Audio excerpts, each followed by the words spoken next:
아멘. 할렐루야. 설 잘 보내셨지요?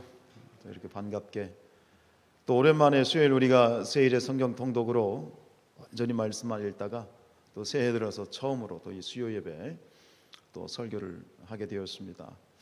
아무쪼록 또 이 밤에도 하나님 준비하신 은혜가 저와 여러분들 모두에게 임하시기를 축복합니다. 우리가 고린도 후서를 읽고 있습니다. 다시 한번 오랜만에 이 책을 우리가 읽어서 그런지 전체적으로 이 고린도 교회와 바울의 이런 역사적인 배경, 이 서신의 배경에 대해서 한번 다시 생각해 봤으면 좋겠다는 마음이 듭니다. 우리가 가지고 있는 이 고린도에 보낸 편지는 두 개죠. 고린도 전서, 후서 그랬지 정확하게 하면 이건 뭡니까? 고린도에 보낸 편지입니다. 서신입니다. 그래서 이제 우리가 가지고 있는 건 두 편의 서신인데 기억이 나신지 모르겠습니다만 원래는 바울이 고린도에 보낸 편지는 모두 몇 개였습니까? 예, 감사합니다. 이렇게 잊어주셔야 설교할 맛이 나죠. 다 알면 재미없잖아요. 고린도에 보낸 편지는 모두 4개입니다. 근데 그 중에 2개는 없어요. 성경을 읽다 보면 오늘도 보겠습니다만 그런 흔적들이 있어요. 편지를 보냈었구나 하는 흔적은 있지만 그 원본은 없기 때문에 우리가 가지고 있는 것은 2개입니다. 그 중에 고린도 전서는 2번째 편지, 그리고 고린도 후서는 4번째 편지입니다. 첫 번째와 세 번째 편지는 우리가 가지고 있지 않습니다. 세 번째 편지, 오늘 이제 이 본문에서 언급되고 있는 편지가 나오잖아요. 그게 바로 세 번째 편지. 역사적인 배경을 다시 한번 우리가 훑어보죠. 이 고린도 교회는 사도 바울이 2차 전도 여행 때 개척한 교회입니다. 1년 6개월 동안 그 음란하고 추하고 우상 숭배로 쩌들어 있는 그 항구 도시, 그 항구 도시에 가서 정말 목숨을 다해서 1년 6개월 동안 열심히 전도하고 하나님의 은혜 주셔서 이 고린도 교회가 세워졌어요. 1년 6개월 동안. 그리고 나서 이제 사도 바울이 다시 2차 전도 여행을 마치고 돌아왔다가 이제 다시 3차 전도 여행을 하는 가운데 이제 3차 전도 여행 가운데 사도 바울이 어디에 있었냐면 에베소에 머물고 있었어요. 근데 에베소에 머물고 있는데 이 저 바다 건너 이 고린도에서 사람들이 왔어요. 편지를 가지고 사람들이 왔어요. 이 고린도 교회가 지금 온갖 문제로 분열과 또 성적인 문제, 교인들 간의 이런 알력, 또 바울을 음해하는 거짓 이 선지자들, 거짓 교사들이 바울을 이제 음해하는데 거기에 또 쏙 넘어가 가지고 이 바울은 목사가 아니다느니 이런 배신의 이야기들을 이제 사도 바울이 전해 들었어요. 듣고 또 편지도 받고 그래 가지고 바울이 기도하면서 성심성의껏 편지를 썼어요. 그게 2번째 편지예요. 고린도 전서예요. 우리가 봤잖아요. 그리고 바울은 기대를 했죠. 이 편지를 받고 고린도 교회가 회복이 되고 안정이 되었으면 좋겠다. 그래서 그 편지를 디모데 편에 보냈어요. 근데 디모데가 그 편지를 들고 가서 고린도 교회에 바울 목사님이 이렇게 말씀하셨습니다. 읽으십시오 했는데 그걸 통해서 이제 사도 바울이 기대한 것은 이 고린도 교회가 회복이 될 거라는 기대를 했지만 디모데가 막상 와서 전한 얘기는 뭐예요? 회복은커녕 교회가 더 시끄러워졌다는 거예요. 이 상황이 악화되었다는 거예요. 그 얘기를 듣고 바울이 너무너무 마음이 아파. 이를 어쩌나 그래가지고 그 디모데로부터 이제 디모데 그 고린도 전서 2번째 편지를 대한 답을 받고 나서 바울이 너무 마음이 아파서 급하게 고린도를 한번 방문을 해요. 성경은 급하게 방문했다가 짧게 왔어. 갔다 오긴 했는데 또 이게 마음이 영 아닌 거야. 그래가지고 쓴 편지가 몇 번째 편지요? 3번째 편지예요. 그래서 그 3번째 편지를 뭐라고 얘기하냐면 눈물의 편지다 얘기합니다. 눈물로 가슴을 쥐어짜면서 고통 가운데 그 고린도 3번째 눈물의 편지를 써서 보냈어요. 근데 그 내용은 우리가 편지가 없으니까 알 수 없지만 그 편지를 쓰고 있는 바울의 이 심정은 굉장히 격양이 되어 있던 것 같아요. 화도 나고 고통스럽기도 하고 이것들 그냥 해가지고 화가 나가지고 막 고통 가운데 쓴 거예요. 그 이야기가 오늘 나와요. 우리 7장 오늘 8절 말씀 읽죠. 시작. 그러므로 내가 편지로 너희를 근심하게 한 것을 후회하였으나 그랬어. 여기서 말하는 이 편지는 몇 번째 편지? 세 번째 편지. 존재하지 않는 바로 눈물의 편지를 말하는 거예요. 그게 얼마나 이게 강하게 썼으면 이 편지가 너희를 근심하게 했다는 것은 굉장히 이게 조근조근한 편지가 아니라 굉장히 흥분해가지고 너희들 진짜 가만 안 냅둔다 뭐 이런 어떤 뉘앙스의 편지였던 것이죠. 자, 이 편지를 보내놨어요. 이번에는 고린도전서는 디모데를 시켜서 보냈다면 이 세 번째 편지는 누구를 통해서 보냈어요? 디도를 통해서 보냈어요. 믿음의 두 아들이라고 하는 디모데와 디도가 다 등장해요. 그만큼 고린도 교회가 정말 말 많고 탈 많은, 아주 손이 많이 가는 그런 교회였던 거예요. 그래서 이 바울이 막 노심초사합니다. 어떻게 되었을까? 내가 너무 세게 썼나?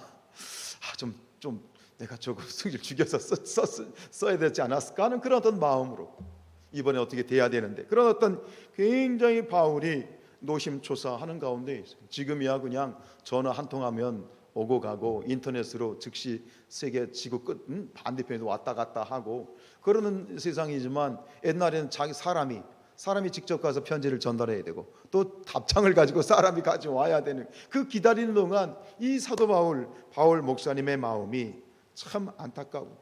지금 이 바울 목사님이 어디 있다고요? 에베소입니다. 에베소에 이렇게 기다리고 있는데 어쨌든간 내가 방문을 해야 되겠는데 뭐 이렇게 하고 내가 이때쯤 내가 가야 되겠다라는 생각을 하고 있었는데, 그만 이 에베소에서 폭동이 일어났어요.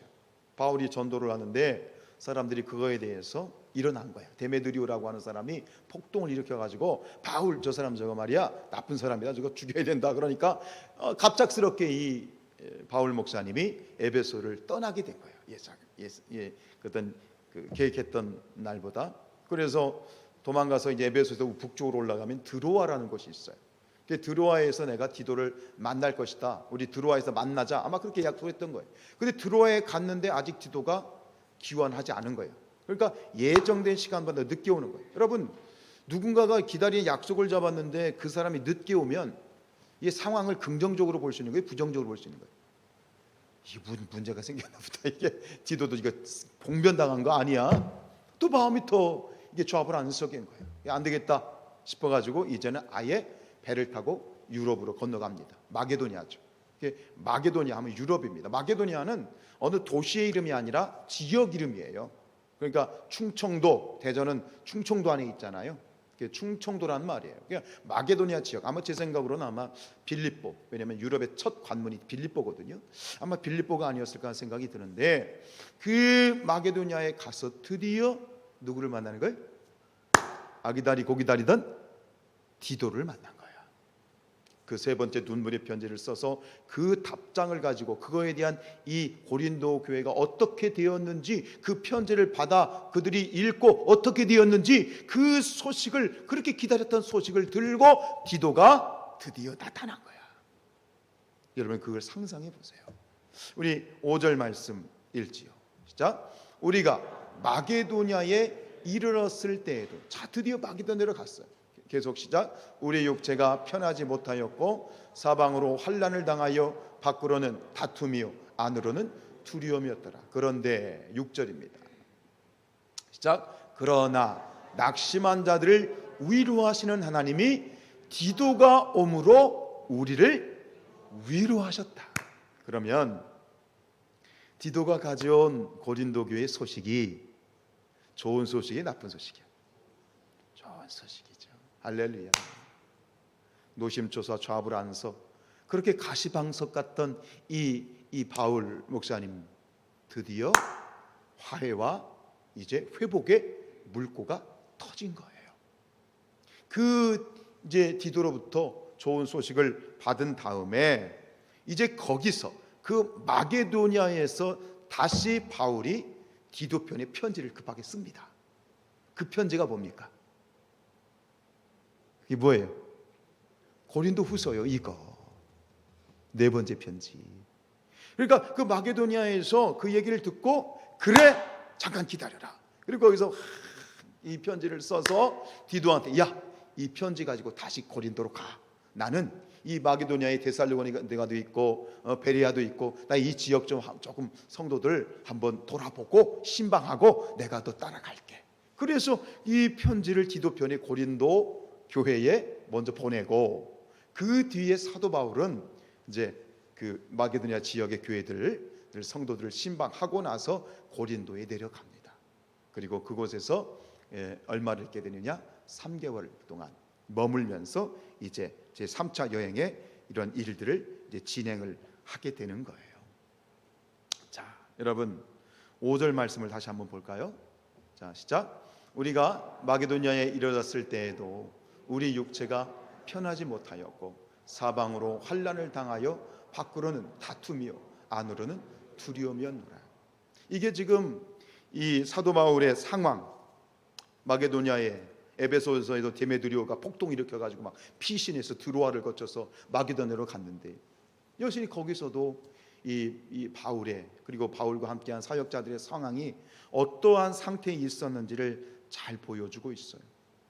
육체가 편하지 못하였다. 이건 무슨 뜻일까요?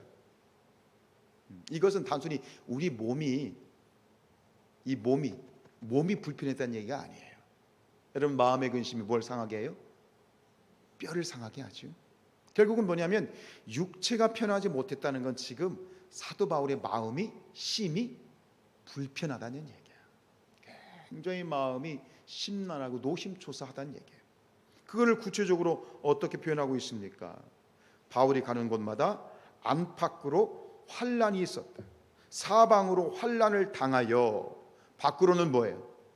말씀 보여주세요. 밖으로는 뭐예요? 사방으로 환난을 당하여. 이게 동서남북으로 사면초가와 같이 사방이 우겨쌈을 당하고 있는 거예요. 근데 구체적으로 어떻게 표현하고 있어? 밖으로는 뭐야?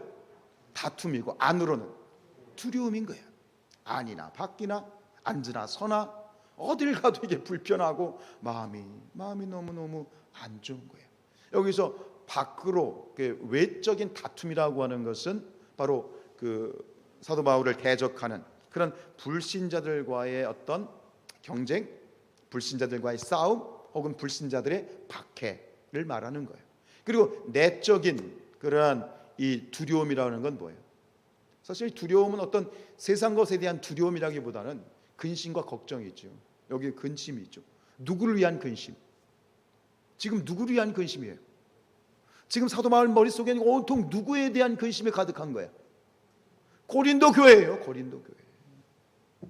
고린도 교인들 성도들의 그 평안과 그들의 회복과 그들이 어쨌든 간 이번에 잘 돼서 믿음이 회복돼야 되는데 하는 그들에 대한 이 고린도 교회의 안녕에 대한 그런 마음의 노심초사, 그리고 그 좋은 소식을 가져와야 될 디도가 지금 귀환이 늦어지고 있는 이 모든 상황에 대한 쉼이 마음의 큰 염려예요.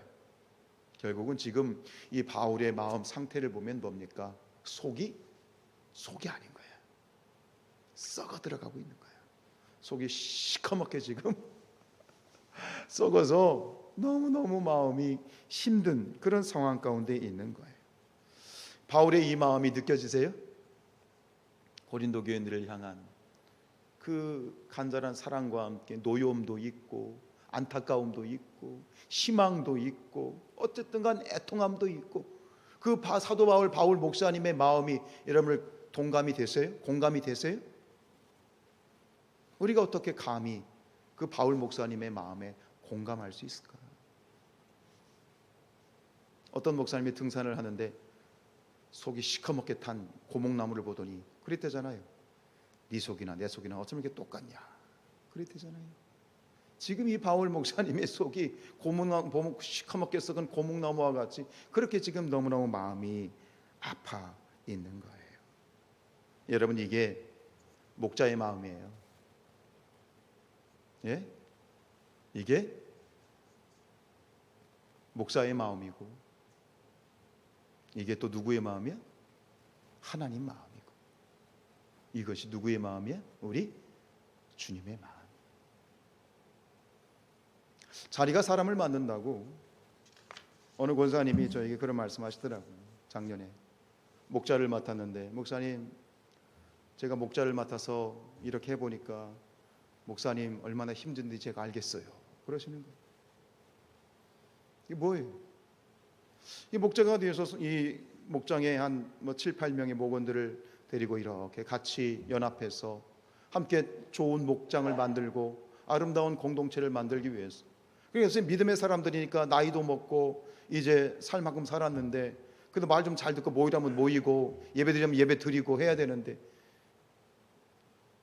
말 그대로 그냥 징글징글하게 말 안 듣는다는 거지. 그러니까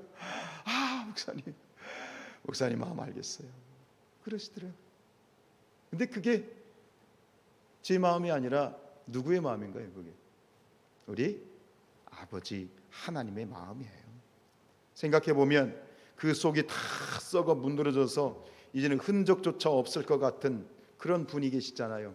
그분이 누굽니까? 우리 아버지 하나님이시다. 우리가 민노라 하면서도 얼마나 하나님 속 징글징글하게 속 썩여드리고 있습니까? 그 마음을 헤아릴 수 있다면 우리가 좀 더 하나님께 가까이 나아갈 수 있을 것 같습니다.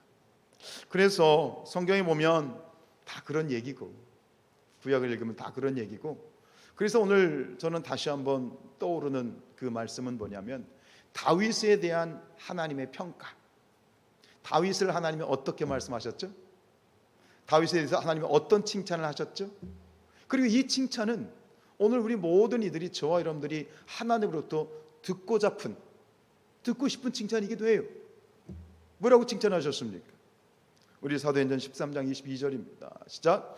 패하시고 다윗을 왕으로 세우시고 증언하여 이르시되 내가 이새의 아들 다윗을 만나니 내 마음에 맞는 사람이라. 내 뜻을 다 이루리라. 내 뜻을 다윗을 통해서 이루리라. 왜요? 다윗이 하나님 마음에 맞는다는 건 뭐예요? 하나님 마음을 안다는 거예요. 하나님의 이 가려운 부분을 긁어준다는 얘기야. 다윗이 하나님의 마음을 시원하게 해드린다는 얘기야. 다윗이 하나님 마음과 통한다는 거야. 여러분, 우리가 살면서 마음 통하는 사람 한 사람 만나면 인생이 참 행복합니다. 그렇죠?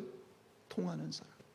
부부가 같이 살아도, 살붙이고 살아도 마음이 안 통하면 참 부부 생활 힘들잖아요. 우리가 살아가면서 마음이 통한다는 거야. 그런데 오죽하면 하나님은 뭐라고 말씀하시냐면 다윗은 내 마음하고 통하는 사람이다. 내 마음을 아는 사람이고 다윗은 하나님의 그 가려운 부분을 긁어주는 사람이다. 네? 개인적으로 참 기도가 돼요. 소망이기도 하고요. 하나님, 이제 은퇴하기 전까지 제 목회 현장에서 이러한 마음에 맞는 동역자 붙여주옵소서 기도하게 돼요. 그러면 제 목회가 더, 지금도 신나지만 더 신날 것 같아. 우리가 함께 사역을 하면서 마음이 안 맞고 동상이몽, 전혀 다른 생각을 하고 함께 있으면 그 자리가 너무너무 힘들거든요. 함께 마음이 맞았어, 뜻이 맞았어, 으쌰 해나갈 때 얼마나 신납니까? 그렇지요? 할렐루야. 우리 성산교회가 그랬으면 좋겠고 담임 목사 여러분들이 관계에 있으면 좋겠어요. 그리고 궁극적으로는 우리 모두가 하나님과의 관계성 속에서 그랬으면 좋겠어요.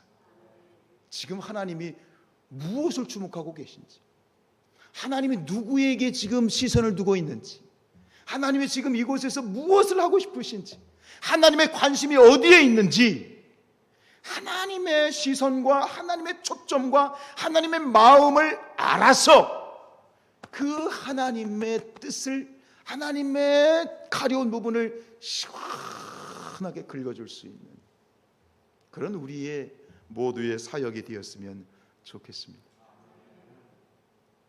얼마나 행복할까요?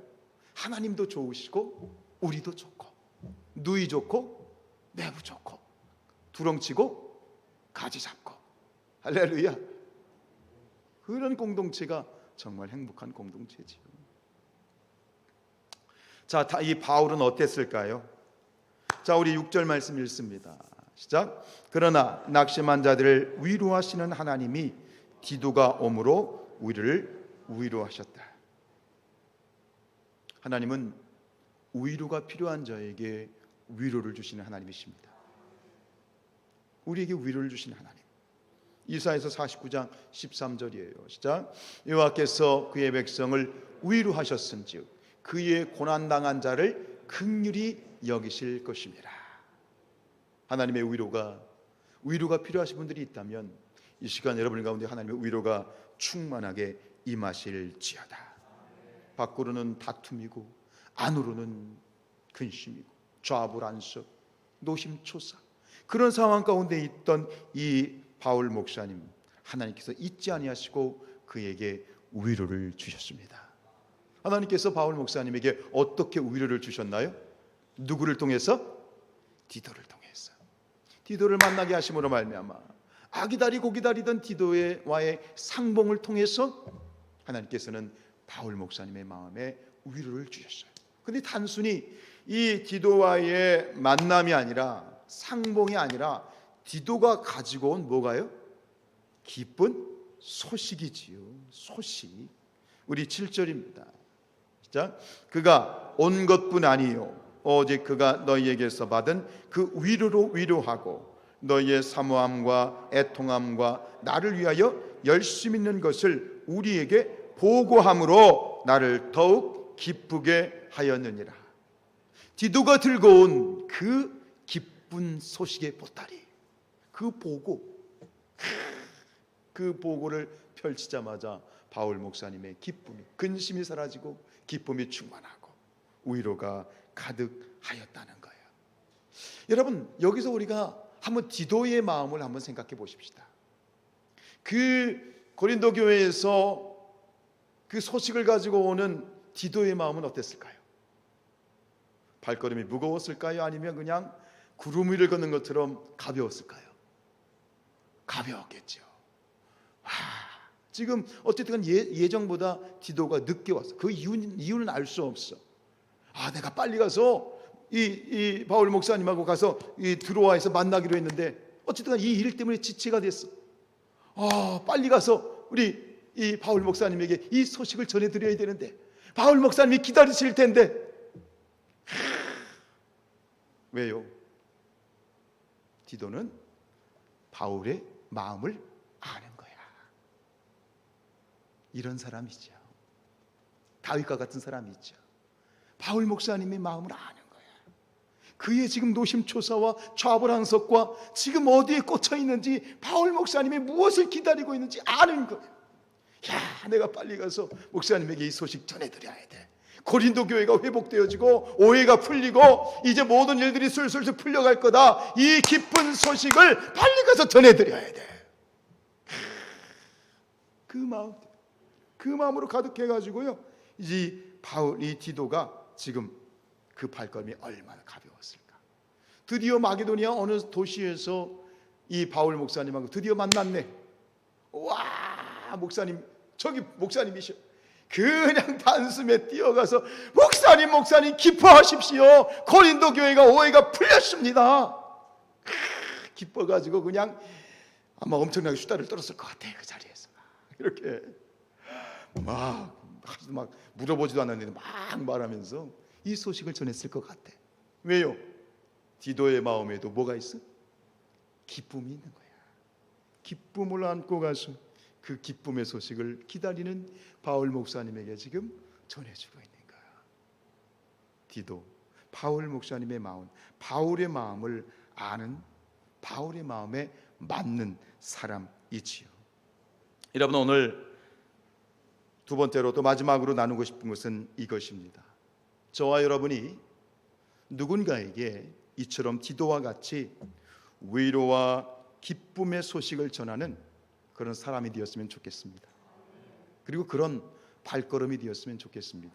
그래서 성경에서 로마서 10장 15절에 그렇게 되어 있죠.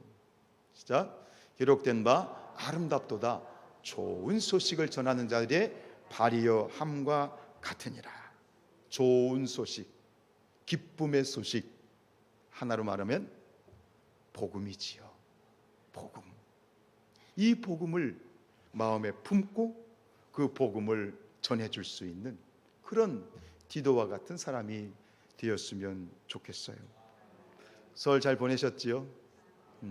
우리 설 동요의 까치까치 설날은 어저께고요, 우리 설날은 오늘이래요. 이 까치라는 동물이 등장하죠. 우리는 까치가 울면 뭐라고 생각하죠? 뭔가 좋은 소식이 올 것이다, 혹은 좋은 사람이 올 것 같다, 뭐 이런 근거 없는 그러한 논리이고 또 뭐 미신일 수도 있겠습니다만, 그러나 중요한 건 뭐냐면 우리 모든 사람들은 늘 이 기쁨의 소식을 듣고 싶어요. 뭔가 좋은 소식, 내 마음을 즐겁게 해줄 수 있는 그런 소식에 대한 갈망함이 있다라고 하는 거예요. 즐거운 설 명절을 보냈습니다. 어쨌든 간 즐거운 설 명절. 그러나 이 명절이 끝나고 나니 또 그렇게 마냥 즐겁지만은 않은 것이 또 우리의 삶이에요. 잠시 우리의 삶에 그런 애환들을 내려놓고 싶고 또 잠시 내려놓았을 뿐이지 다시 우리는 일상이라고 하는 파도 속으로 다시 우리는 복귀를 했지요. 여전히 우리는 목이 마르고 여전히 우리는 배가 고파요. 마음이 허하고 여전히 채워지지 않는 그런 것들이 있어요. 무엇이 이 헛헛함을 채울 수 있을까? 누가 이 마음의 헛헛함을 채울 수 있을까? 이 목마름을 채워줄 수 있을까? 이 배고픔을 채워줄 수 있을까? 그 채워줄 수 있는 그 소식, 그 기쁨의 소식을 기다리고 있는 것이지요. 여러분, 우리가 기다리는 이 세상 모든 사람들이 기다리고 있는 그러한 기쁨의 소식, 그 기쁨의 소식은 무엇입니까? 누가복음 2장 10절 말씀 시작. 천사가 이르되 무서워하지 말라. 보라, 내가 온 백성에게 미칠 큰 기쁨의 좋은 소식을 너희에게 전하노라. 우리가 다시 한번 일깨워서 다시 잘 알고 있는 사실이지만 다시 한번 못 받고 확실하게 나갈 것은 우리에게 있는 이 온 인류에게 큰 기쁨의 좋은 소식은 누구입니까? 누구입니까? 담대하게 외쳐보십시다. 큰 기쁨의 좋은 소식은 누구입니까? 예수 그리스도. 이것을 다시 한번 정립하고, 중요한 것은 큰 기쁨의 좋은 소식이신 예수 그리스도를 그 기쁨을 기다리고 있는 세상 사람들에게, 목마르고 배고픈 사람들에게 디도와 같이 전해줄 수 있는 그런 아름다운 발걸음이 되었으면 좋겠습니다. 우리가 지난 21일 설 연휴가 시작되는 날까지, 그것도 새벽 5시부터 8시 반까지 우리가 세일의 성경 통독을 통해서 성경 66권을 완독하셨습니다. 저희 부부 빼고 11분이 하루도 빠짐없이 완독을 하셨습니다. 쉽지 않은 여정이었습니다. 어떤 분들은 몸살이 날 정도로 고단했어요. 약을 먹고 참여를 하고. 그런데 그 가운데 이 만만치 않은 그런 시간들을 하나님 앞에 헌신하였을 때 여기저기에서 이제부터 아름다운 소식들이 들려옵니다. 말씀을 읽으면서 하나님이 강력하게 쏟아 부어주시는 은혜에 압도되어서 눈물을 흘리시는 분도 계셨고, 어느 원사님은 환상 가운데 예수님이 걸어오신 걸 보고 아이들이 웃는 소리를 환상 가운데, 그런 놀라운 환상을 보신 분들도 있고요. 분명한 건 뭐예요?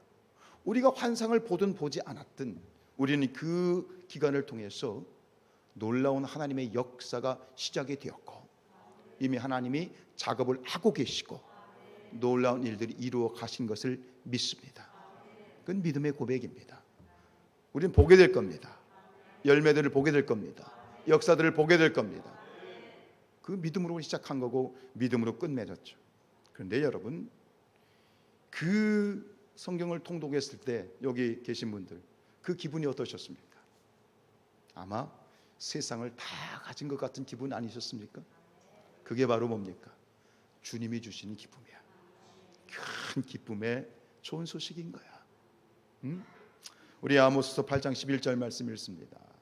자, 주 여호와의 말씀이니라. 보라, 날이 이를지라. 내가 기근을 땅에 보내리니 양식이 없어 주림이 아니며 물이 없어 가람이 아니며 여호와의 말씀을 듣지 못한 기갈이니라. 수요일의 성경 통독을 통해서 그 기간을 통해서 우리 안에 무엇이 채워졌습니까? 하나님의 말씀. 그 말은 뭐예요? 우리 안에 무엇이 채워졌다는 얘기예요? 예수 그리스도. 왜요? 예수는 하나님의 말씀이 육신이 되어 오신 분이에요. 즉 말씀이 채워졌다는 얘기는 내 안에 누가? 예수로 충만하게 되었다는 얘기야. 여러분들이 알든 알지 못하든, 느끼든 느끼지 못하든, 인정하든 인정하지 않든, 이거는 팩트고 이게 진리예요. 우리 안에 예수 그리스도가 충만한 거야. 내 안에 복음이 충만한 거예요. 길이요 진리요 생명 되시고 세상에 빛 되시는 그 예수 그리스도, 내 안에 품고 있는 이 예수 그리스도를 언제 어디서나 디도와 같이 기쁨으로 증거하고 입을 벌려 증언하고 그 기쁜 소식을 전할 수 있는, 그렇게 살아가는 그런 저와 여러분들 될 수 있기를 주님의 이름으로 축원드립니다. 주소서 주님